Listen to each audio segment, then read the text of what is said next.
this could be, the second movie to The Social Network. That's what this sounds like. You have over 100 openings right now, right? Yeah, that's correct. For the Protocol Lab side, we have over 100 roles open. Apple is looking for engineers to build a 3D world for its yet-to-be-announced mixed reality headset. Recruiting-ish. Web3. World-class podcast. Let's get it, let's go. The topics of discussion you cannot get from another. Opportunities in Web3, we got you covered. Metaintro, been dope. Gotta thank you for the love and support that you give it. Keep it coming. We going up in jet speeds, interviews with the crews, making moves. Let's see, it's a brand new world of NFTs. Join in Recruiting-ish podcast, yes please. Join in Recruiting-ish podcast, yes please. Let's do this. All right. Hi, everyone. GM. Today is Monday, the 21st of November, and we have a pretty special guest, Donnie from Protocol Labs from the recruitment team. And today we're going to be talking about open roles, headlines, all of the good stuff that you usually listen into with Recruiting-ish. So let's dive in. Yeah. So first headline, Gemini is back hiring again. It looks like they're doing a Seattle hub, looking to focus on about 100 people, expanding to the Metaverse. Not really sure kind of what they're focusing on, but looks like they're looking to tap into some talent. What do you guys think about it? Yeah, I saw their listings on LinkedIn. I want to say maybe a few weeks ago, but they've been slowly hiring over the past few months. Like they've always been within the listings on LinkedIn over they were never not there. I think maybe just with all of the layoffs, and everything happening, they're looking at it as an opportunity to staff up. So they must have had capital reserved for crypto winter. Yeah, that's definitely a strategic move on their part. For Meta, all of the VR, AR projects and Metaverse stuff is kind of hubbed there, specifically in Redmond, Washington. So I'm not surprised they chose Seattle as a next hub. Yeah, I didn't know that was a big hub for people in crypto. Yes, for tech though, right? There's a ton of large campuses there. Well, Alex, did you mention that they're doing something with the Metaverse? Yeah, so it looks like, it's talks in general that's like a plan for hiring. Some of these roles will kind of be focused on specialized areas, including probably VR, AR. But yeah, it's interesting, right? It's like they did a ton of layoffs. They kind of, restricted hiring for a little bit. Now it looks like with the layoffs and everything, they're looking to pick some people up. But yeah, curious to see. I know it's been kind of up and down in hiring and kind of budgets. So yeah, 100 people is a lot of people. I hope they can sustain them for at least a long time. So they're not doing another layoff here 6 months to a year from now if things keep going in the chilly winter. This is just, this could be, the second movie to The Social Network. That's what this sounds like. Literally a line of the article says, crypto exchange is also making a large bet on the Metaverse competing against Meta. Either that's a total spoof on the great clickbait, or that may have been mentioned. Actually, who knows? I don't have the actual article up in front of me, but movie number 2, sequel coming soon. Yeah, well, I'm not gonna lie, that thought came to mind. I was like, Winklevoss twins. Meta has a beloved second hub in Seattle. The coincidence? I think not. I know. Well, they'll probably get a lot of talented people. The open market right now, which I'll talk about, throughout this podcast and ongoing podcasts, with the amount of layoffs that are happening right now, the access to top tier talent. If you have the ability to attract that talent to your company, the pool is great right now. So cool. All right, hopping into the second headline. Apple jobs listings suggest the company is building a metaverse of its own for its long rumored headset. Apple is looking for engineers to build a 3D world for its yet to be announced mixed reality headset. Job listings from Apple Technology Development Group show that the tech giant is looking for people to make content for its headset, like software producers to work on visual effects, etc. Apple is expected to release its first mixed reality headset in 2023 and could cost $3,000. That's nuts and very expensive. Would you pay $3,000 to hop into an Apple headset? No one said no. Probably. I'm sitting with probably 5-7 grand of Apple devices around me, so I say no, but I probably have to get it, right? Yeah. Like I think it'd make the most sense, but yeah, well, I mean, that price point definitely makes Meta's high-end device look like a bargain buy. But yeah, I was hesitant even to pull the trigger on that one. How much does the Meta headset cost? I think it's like around 1,500. Which makes you hesitant. Yeah, when Apple comes out and says 3,000, you're like, well, it's Apple. It's going to be good quality. Most likely be worth it. It justifies the price just because of the name. Oh, it's consistent with their branding for sure. Oh, totally. Well, I'm curious what the headset will be able to do. I mean, it'll most likely be compatible with everything.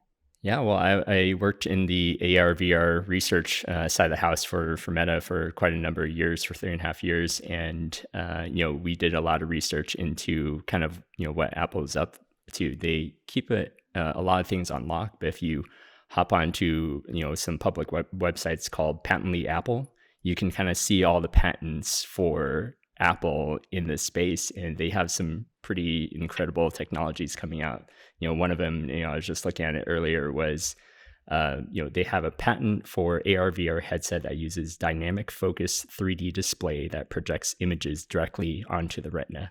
So it's like, they definitely have been investing a lot of time and money on this. Wow. That would be awesome. I guess next step is for the computer, or to be compatible with the computer, right? Yeah. There's been a lot of talks in the industry of, can you pair it with a, cell phone, which is already a supercomputer in your pocket, or is there going to be an onboard chip that, kind of does that processing as well? But there's always trade-offs to that, right? There's a lot of heat dispersion, there's a lot of kind of, resource usage, and you wouldn't want that on your head, at the same time. So, it'll be interesting to see what they come up with. Yeah, and how they're recruiting how they recruited for it. So I'm assuming it was top tier talent being able to join that team. Yeah. Well, I don't know how they've kind of approached their recruiting practices for this segment, but the things I kind of know about Apple is that they do tend to be pretty quiet, and everything's a secret. So it's interesting that people have found those kind of breadcrumbs to their hiring along with this project. Yeah, when I see any of the listings from Apple, far and few between, maybe over the past 6 months, and they're always very like indirect listings that like just sprinkle blockchain on, like buzzword. AD, just to be so vague about what they're working on, but just enough that they know if they post a job that says blockchain, they're going to get a ton of people applying. So I've seen a few of those, and if anything, they have all been developer jobs. Yeah, so. It's a good opportunity. I mean, to develop that with Apple, right? I mean, probably the biggest name in tech. Like it's a sell. I mean, if you're a developer that has those skill sets, it's a pretty easy jump to make to it, for sure. Can you imagine getting a job after that? How easy that would be? After developing the headset? Well, I'm curious too. I mean, with all these metaverses, right? I think the biggest question is like, are they going to integrate, right? Like, is Apple's metaverse, Meta's metaverse, these other kind of places, like, are we going to be able to jump from one to the other? Do I have to have 3 different Meta headsets, right? Like, I think that's kind of a technology piece that's not been played out yet. So if you got those skills, hopefully you're working on something like that. All right, hopping into the next headline. I was really excited to talk about this because I've been seeing the headlines for so long now, and I've also seen the job listings for it. But somebody finally picked up. Rolex is looking to bring luxury watches into the metaverse. Swiss luxury watchmaker Rolex is looking to get in on the metaverse game. Recently filing a trademark related to cryptocurrencies, NFTs, and virtual goods. They have extensive plans for the metaverse, and they're looking to set up online spaces for buyers and sellers of virtual products such as watches and watch parts.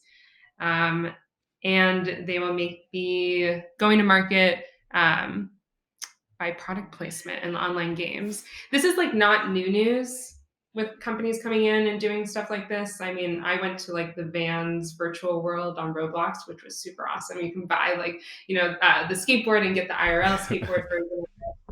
But could you imagine like the percentage of people that this would actually be applicable to, but like buying avatar Rolex and then getting the real version shipped to you?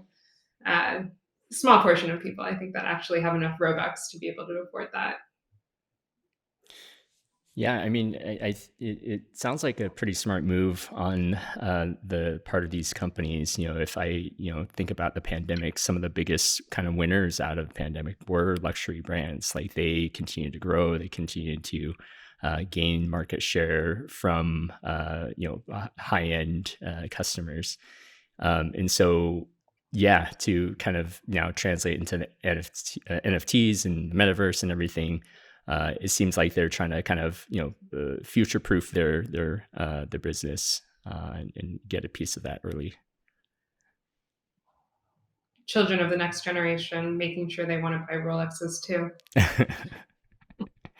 Got to keep that brand. There's definitely some 14, 15-year-olds out there with some very expensive virtual watches. Yeah.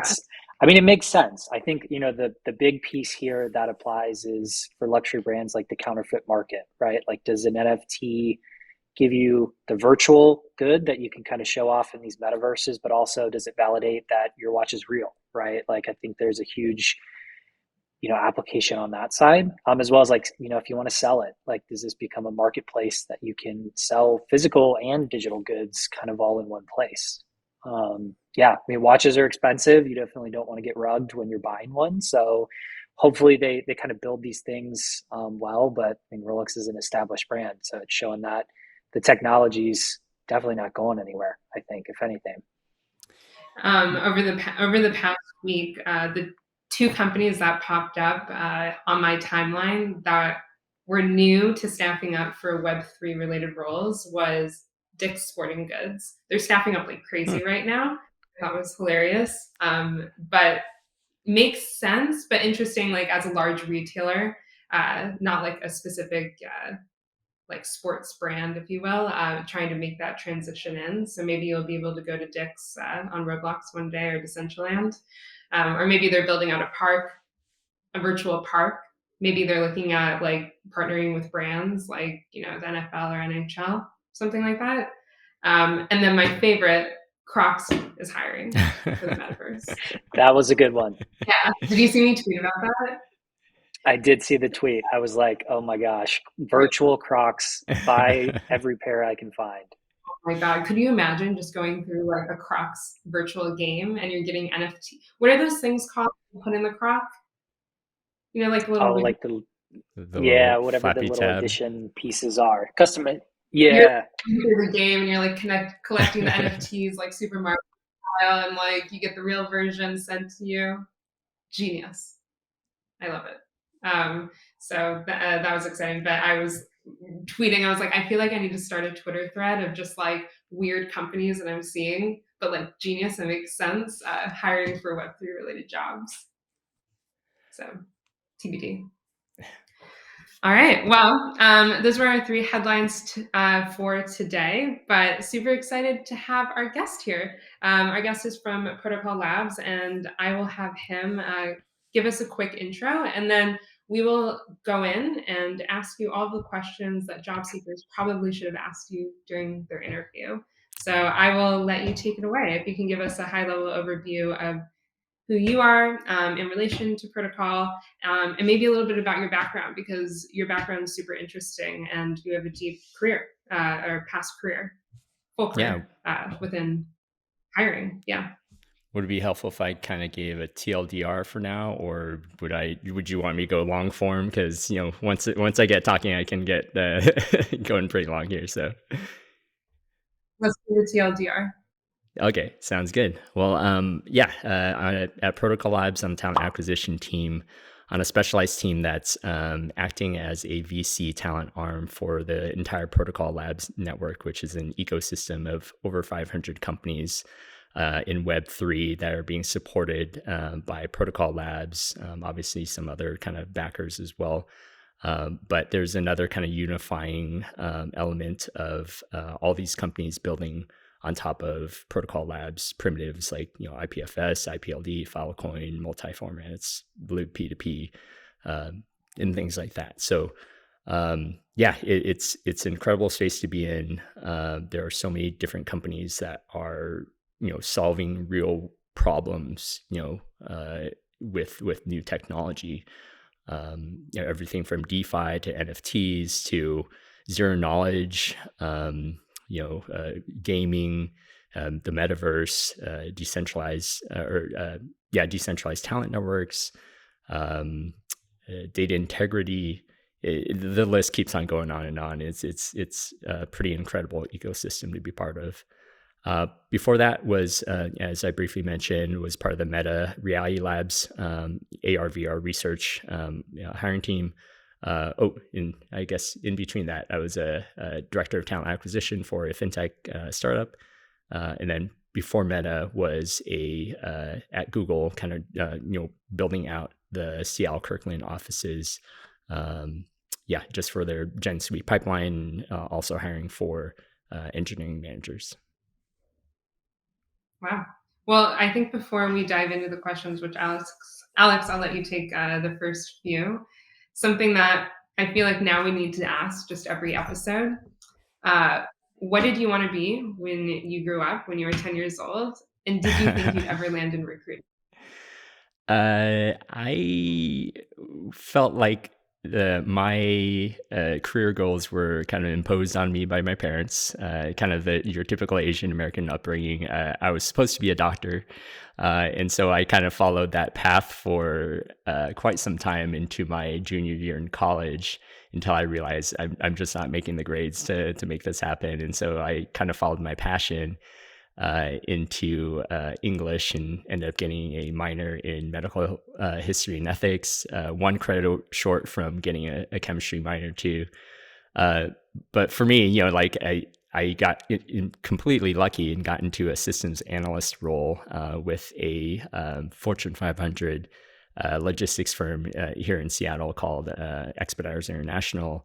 Did that for like 6.5 years. Again, kind of hit this pivotal moment in my life where I was like, hey, I want to follow my passions. And so I realized, hey, I have a bigger passion for people than I do for systems. Got into a recruiting program management role over there where I was able to create a whole bunch of strategies that they're still using today. And then got pulled over by Google, which was blowing up by 2016, and then kind of the rest is history. Just being in the space of recruiting. That's awesome. Yeah, there's no one path into recruiting. Everybody that I've asked this question to started on one end completely different and kind of just fell into the recruiting space, like you, Alex. Yeah. Feel like nobody grows up saying they're going to be a recruiter, but then once you get here, you stay, right? Like, again, the connections you make, and especially, at these companies, the talent you're talking to is just top notch. So it keeps you coming back around. And from like your experience, large companies in Web2, Google, Meta, how did you get to Web3? Like, what kind of steps did you take to kind of, break into an industry that can be quite nascent sometimes? Yeah, that's a really great question. I kind of started off with like more of a personal kind of interest in the space. When I was at Google, I had a coworker who one day just said, "Hey, True, have you heard about Bitcoin and Ethereum?" And I was like, "Nah, not really."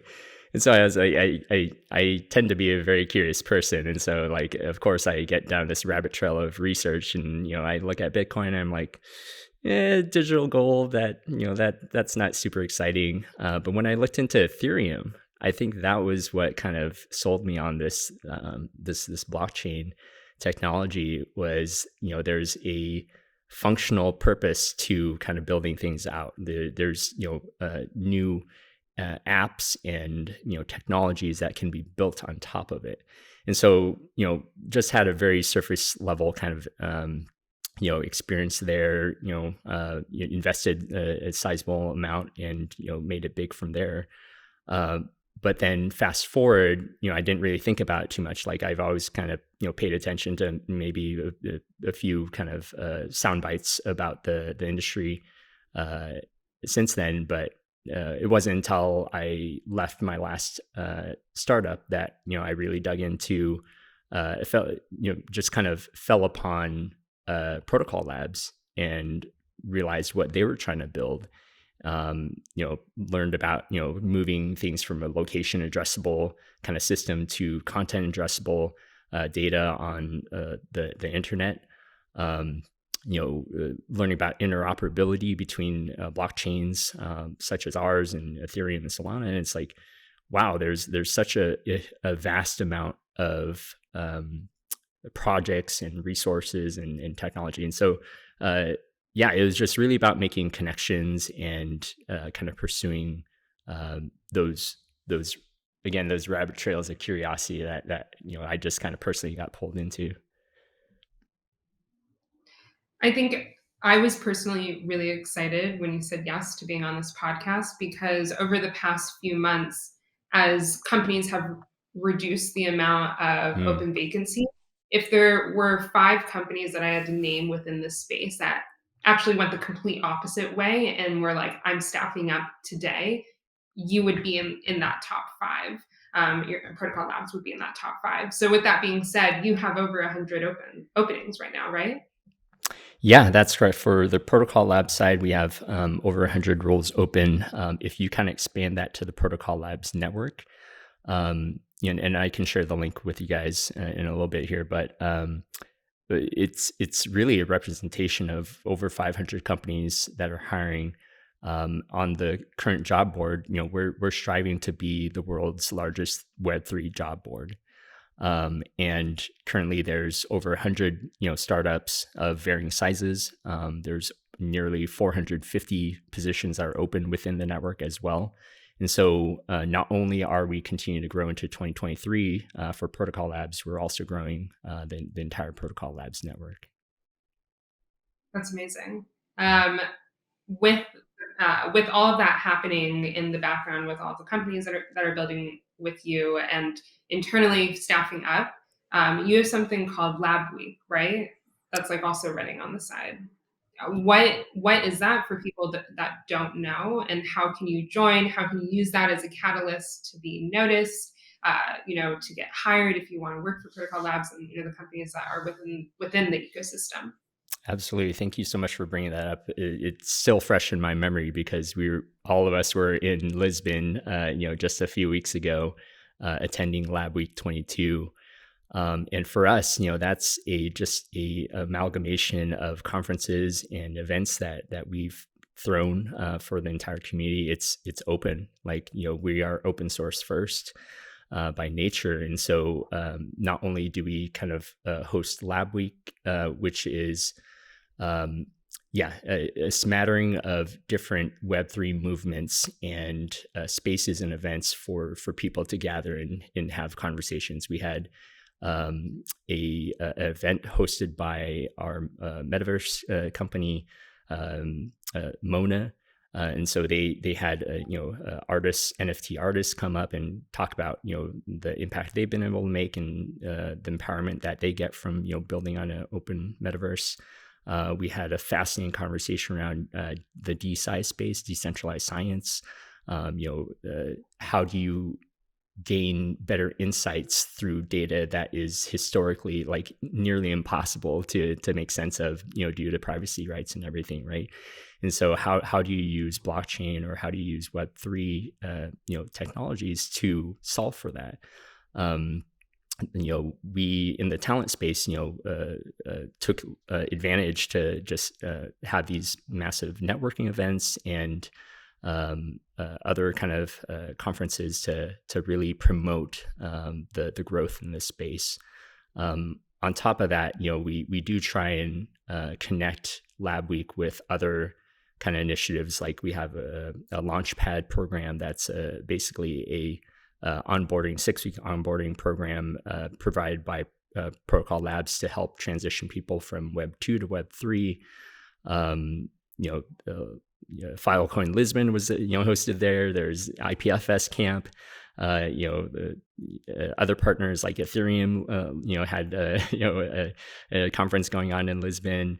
Web Summit was right after, after a lot of our events were taken up too. So, it's this amazing, energetic, open source community and events and conferences.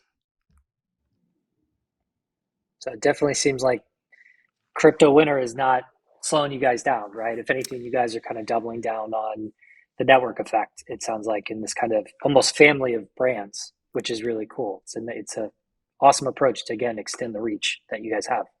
Yeah. If you ever hear Juan speak about it, this is our third crypto winter that we've gone through as a company, and we're not afraid of it. We found that if we put our heads down, we continue to grow, we continue to invest in building, then we make it to the next cycle, right? So, yeah. So, what's the typical interview process look like? Yeah, so it can vary. So if you're talking about Protocol Labs, we go through a pretty intentional process of, sourcing and vetting the right candidates, introducing them to hiring teams and managers. They go through like an initial interview process. They go through a follow-up interview, which tends to be, a technical round, depending on the role, obviously, right? I guess the first process that comes to mind is kind of like the SWE process. If you make it past that kind of follow-up interview, then we have our mains, which is, a multi-round process, anywhere from 3 to 4 rounds. And then, we have a hiring thesis, which is a very, it's kind of, an element of Conway's Law where, a lot of, the work that happens in the tech space gets kind of, the vernacular comes down to our business processes as well. So we have this hiring thesis where, the hiring team or the manager makes this, really long write-up about the candidate and whether they're worthy of hiring, the leveling guidance, things like that. And then they come on and get an offer. If you're talking about the Protocol Labs network side of things, it's 500 companies, right? They all act as their own entities, so they have their own different interview processes, but they do tend to be kind of, pretty straightforward with an initial interview, a follow-up, mains, and then offer. Are you going to increase internally the amount of people that you're hiring? And can you tell us if you are? I will leave that as a unknown for now, but I think we are excited about the future. I wouldn't be surprised if we continue to grow beyond 2023 in the same fashion. So, and from like a profile of the ideal kind of culture candidate that you're looking for, are you guys open to Web 1, 2, 3, like anybody who's looking to build, or has there been kind of the right mix of experience that like really works in terms of candidates you hire? Yeah, absolutely. All of the above. I think, we strategically speaking, we do try and, find people that have some of that Web3 experience, whether it be blockchain or crypto or, smart contracts, coding languages and Rust and Solidity. So we do some pretty robust talent mapping around there. But you're right, it's a small space, right? And so we do branch out into Web 1, Web 2. I had a coworker of mine post this funny meme. If you're familiar with the pigeon meme, where like the pigeon, somebody's trying to put this cracker in front of the pigeon, and the pigeon's like, get that out of my face. But then once the pigeon eats it, it's like, this thing unlocks in that pigeon's mind that it's a delicious cracker. And so the funny thing about the meme was, it was a recruiter trying to give, Web3 information to a Web2 candidate, and the candidate's like, get that out of my face. But then once they take and learn about it, they're like, oh wow, this is amazing. And so, yeah, for us, a lot of it is, trying to tell that bigger narrative, what is beyond, digital gold and overpriced JPEGs, right? So, yeah. You have a decentralized job fair. That's cool. What is that, and how did that just passed, right? It was on October 28th. Oh, in Lisbon. Oh, that's what you were talking about during the week. That was a part of it. How did that go? Did you have a lot of people sign up and attend? That was during our IPFS camp that was held over the weekend. That weekend. And one of the events we held was a decentralized job fair where, some of the companies within the Protocol Labs network who have urgent hiring needs, they kind of put out tables and, just kind of these networking tables where prospective candidates could, just approach them and have conversations, learn about their background, learn about their mission, what they're trying to build. And then from there, kind of make connections. Hey, is this, a place that has something that I can offer? It was good. We really promoted that one throughout then, the first couple weeks, through Lab Week, and we had a talent day where we, handed out information for that decentralized job fair.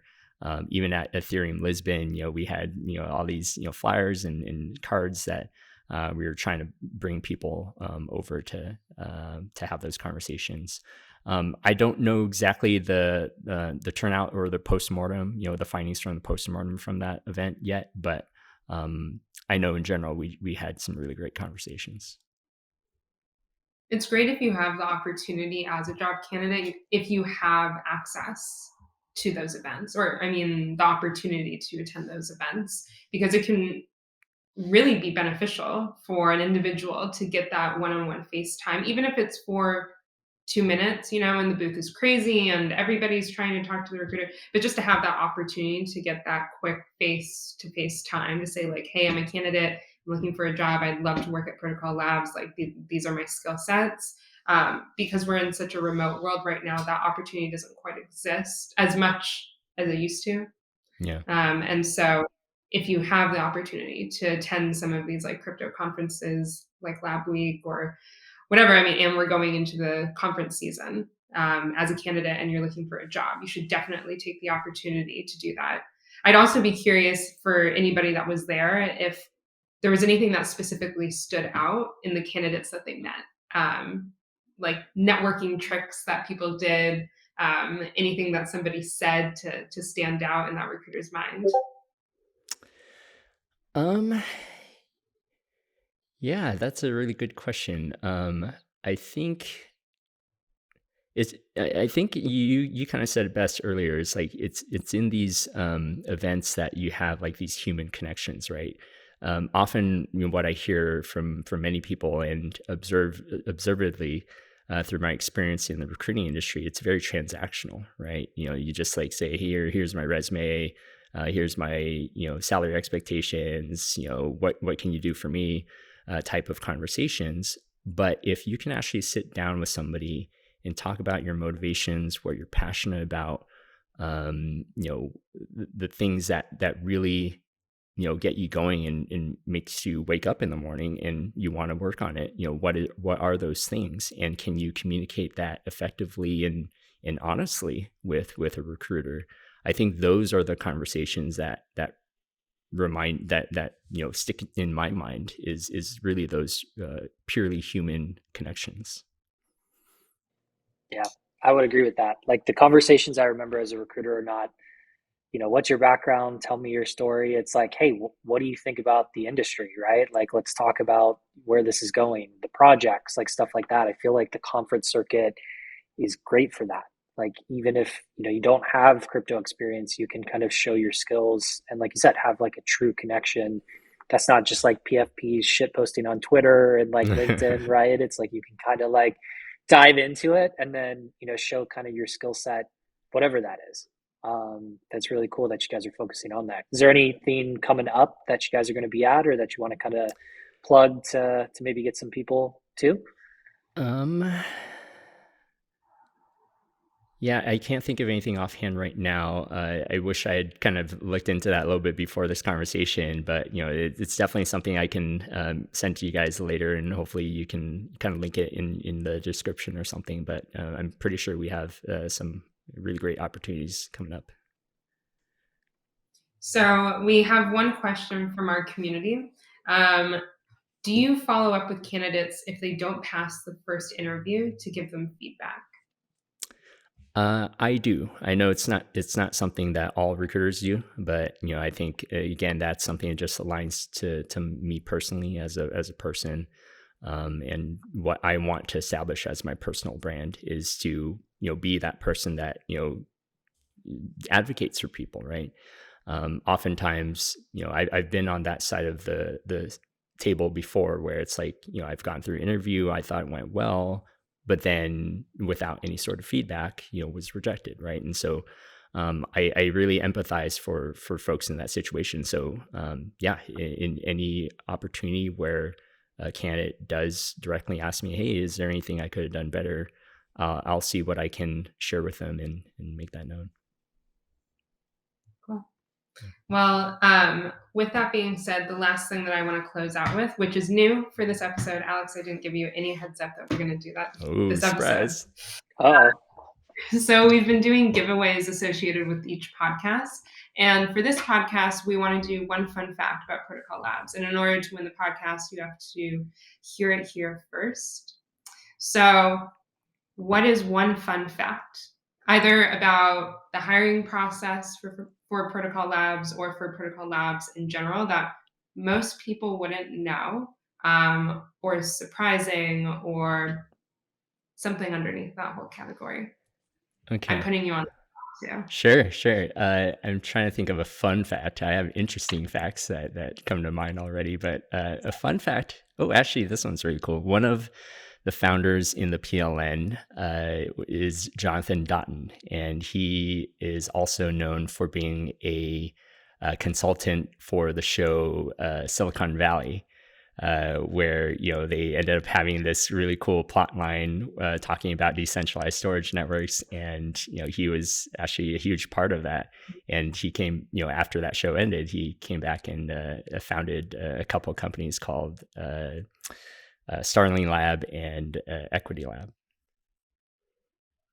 I was just talking to somebody about this the other day because I said you were coming onto the podcast, and I was referring back to and I'm totally remembering this wrong because it's been a while since I've rewatched Silicon Valley, but there's a plot at one point where they're trying to do some sort of decentralized something across all of the phones. Do you know what I'm talking about? What were they doing within it?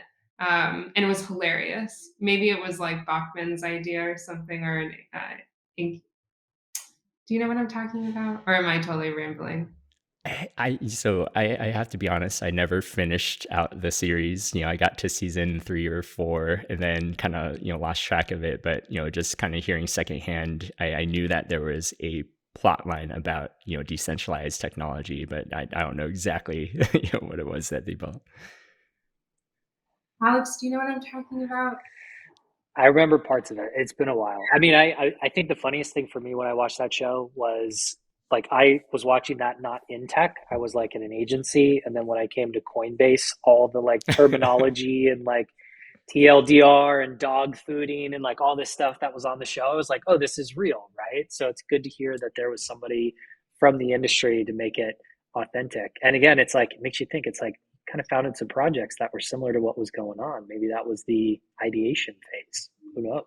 No, that is a cool fact. Hotline within it. That's exactly like IFPS. Like it's like, you know, it's just Silicon Valley was like the comedic version of it.